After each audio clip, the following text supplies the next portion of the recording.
Hi, this is Bill. I'm the salty old Marine. Hang on a second. Whew. Hi, this is Bill. I'm the salty old Marine. And this device I was just wearing is part of what's called a CPAP machine. It's used for sleep apnea. I wear it at night. It's to keep me from discontinuing the breathing while sleeping. Apparently that's considered a bad thing. I had a sleep study done recently and I was diagnosed with sleep apnea, and as a result I have to wear this thing every night while I'm sleeping. It took a while to get used to, but it does seem to be helping. Now, what I want to talk to you about today is something called secondary conditions. A secondary condition in VA disability language is a condition which is caused or made worse by a service-connected condition. So, for example, if you have a service-connected disability such as migraines or PTSD or, what else? Well, let's just go with those for a moment. And you suspect that perhaps your sleep apnea might have been caused by your PTSD. You might consider filing a claim for secondary connection. Basically, you're telling the VA that you think your sleep apnea was caused by your PTSD. If the VA agrees with you, then your sleep apnea would become service-connected as well. In which case, it's not a secondary connection anymore, it just becomes service-connected.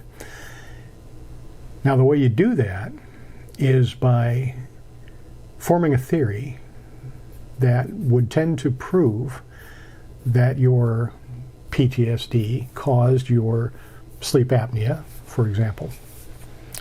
Using scientific literature, studies that have been done that say it is at least as likely as not that PTSD can cause sleep apnea. And there are such studies out there. I'm not saying it's going to be easy. It's generally an uphill climb.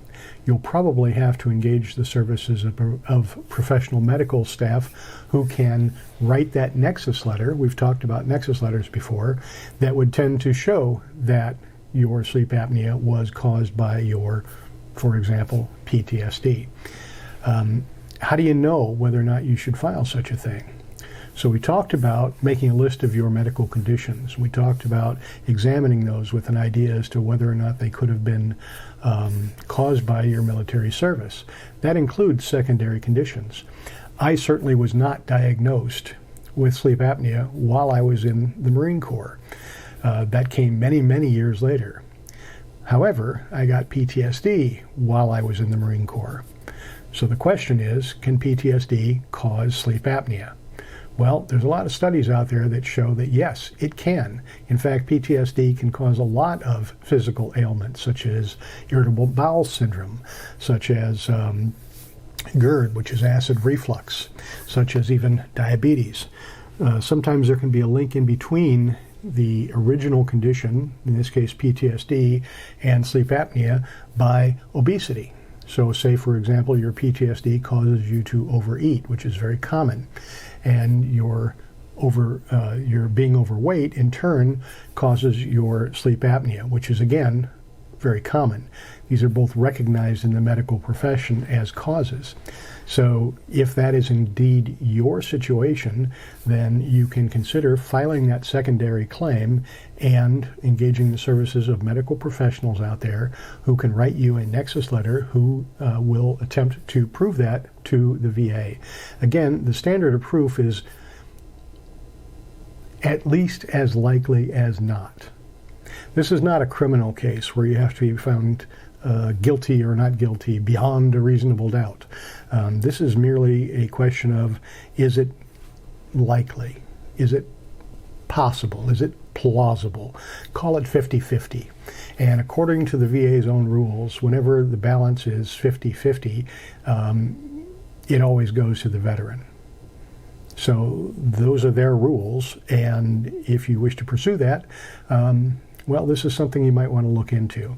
It's my understanding that most veterans who eventually get to 100% disability ratings do so using both primary and secondary conditions.